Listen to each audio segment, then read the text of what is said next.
ఇదొక మరణం లేని మహమ్మారి.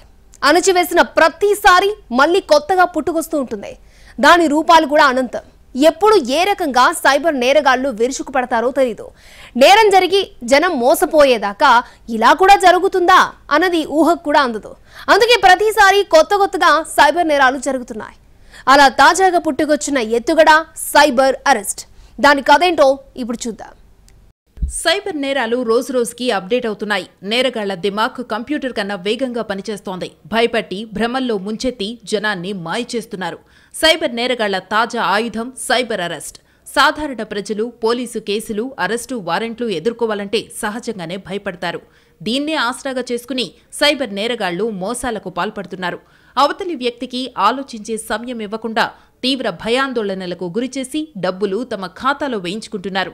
విచిత్రంగా ఈ తరహా మోసాల్లో ఉన్నత స్థానాల్లో ఉన్నవారు, ధనికులే ఎక్కువగా బాధితులవుతున్నారు. మత్తుమందులు, ఆయుధాల కేసులు అనేసరికి కంగారు పడుతున్నారు. తాజాగా కొత్త దందాకు కూడా తెరలేపారు. అదే సైబర్ అరెస్ట్. కొన్ని నిమిషాల్లో మీరు సైబర్ అరెస్ట్ కాబోతున్నారు. ఒక్కసారి సైబర్ అరెస్ట్ అయితే ఇక మీ జీవిత కాలంలో అందులో నుంచి బయటపడలేరని బెదిరిస్తారు. మీ సెల్ ఫోన్లు, ల్యాప్టాప్లు, మీ ఐఫోన్స్, ఐప్యాడ్స్ అన్నీ కూడా లాక్ అయిపోతాయి. అంతేకాదు, ఒక్కసారి సైబర్ అరెస్ట్ చేస్తే ప్రపంచవ్యాప్తంగా మిమ్మల్నెవ్వరూ కాపాడలేరని బెదిరిస్తున్నారు. కొత్త తరహాలో బయటకొచ్చిన ఈ సైబర్ అరెస్టులపై అప్రమత్తంగా ఉండాలని పోలీసులు సూచిస్తున్నారు.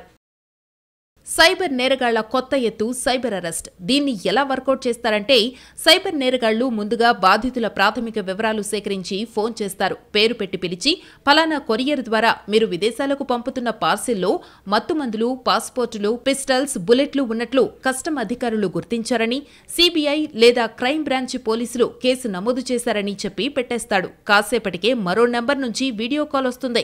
తాను ముంబై సిబిఐ అధికారినని, కొరియర్లో నిషేధ వస్తువులపై కస్టమ్స్ అధికారులిచ్చిన సమాచారంతో మీపై కేసు నమోదు చేశామని చెబుతాడు. విచారణకు ముంబై రావాలని, లేకపోతే తామే వచ్చి అరెస్టు చేస్తామని బెదిరిస్తాడు. జైలుకు వెళ్లక తప్పదని, బెయిల్ కూడా రాదని బెంబేలెత్తిస్తాడు. బాధితులు తాము కొరియర్ ఏదీ పంపలేదంటే మీ పేరు, అడ్రస్ ఉన్నాయంటూ వివరాలు చదువుతాడు. దీంతో తమ పేరు మీద ఇంకెవరైనా పంపారేమోనని ఆలోచిస్తూ ఉండగానే మరో వీడియో కాల్ వస్తుంది. తాము కస్టమ్స్ నుంచి మాట్లాడుతున్నామని మళ్లీ అదే కథ చెబుతాడు. చివరకు తమను ఏదో విధంగా ఈ కేసు నుంచి బయటపడేయమని బాధితులు ప్రాధేయపడే వరకు ఫోన్లు వస్తూనే ఉంటాయి. ఇక అప్పటినుంచి బేరం మొదలు పెడతాడు. ఇది చాలా పెద్ద కేసని, సిబిఐ, కస్టమ్స్ దర్యాప్తు చేస్తున్నాయి కాబట్టి ఖర్చు కూడా భారీగానే ఉంటుందని అంటాడు. తరువాత అవతలి వ్యక్తి మోసాన్ని గ్రహించే వరకు విడతల వారీగా వచ్చిన కాడికి డబ్బులు గుంజుతూనే ఉంటాడు. ఇలా హైదరాబాద్లోని ఓ ప్రముఖ సంస్థలో పనిచేస్తున్న ప్రొఫెసర్ 45 లక్షల రూపాయలు చెల్లించాడు. కొరియర్ మోసాలపై జనంలో కాస్త అవగాహన పెరగడంతో సైబర్ నేరగాళ్లు కొత్త తరహాలో దోపిడీ మొదలుపెట్టారు. ముందు ఫోన్ చేసి మీరు మనీ లాండరింగ్కు పాల్పడుతున్నారని, మీ ఖాతాలో నల్లధనం జమైనట్లు గుర్తించామని కేంద్ర దర్యాప్తు సంస్థల పేర్లు చెబుతాడు. ఇంకా బాగా నమ్మించేందుకు తాజాగా జరుగుతున్న ఏదైనా సంచలనాత్మక కేసును పేర్కొంటాడు. పిఎంఎల్ఏ చట్టం కింద అరెస్టైన ప్రముఖ వ్యక్తి పేరు చెప్పి ఆయన ఖాతాల నుంచి మీ ఖాతాల్లోకి డబ్బు జమైందంటాడు. అసలు ఆయన ఎవరో తమకు తెలియదని బాధితులు మొత్తుకున్నా వినడు. తరువాత పోలీసు వేషధారణలో వీడియో కాల్ చేసి మీ ఖాతా వివరాలు చెబితే అందులో జమైన డబ్బు వివరాలు పరిశీలించి నల్లధనం పడిందో లేదో నిర్ధారిస్తామంటాడు. లేకపోతే కేసు పెట్టి అరెస్టు చేస్తామని హెచ్చరిస్తాడు. వారికి వివరాలు చెప్పేంత వరకు ఎక్కడికి వెళ్లనివ్వడు.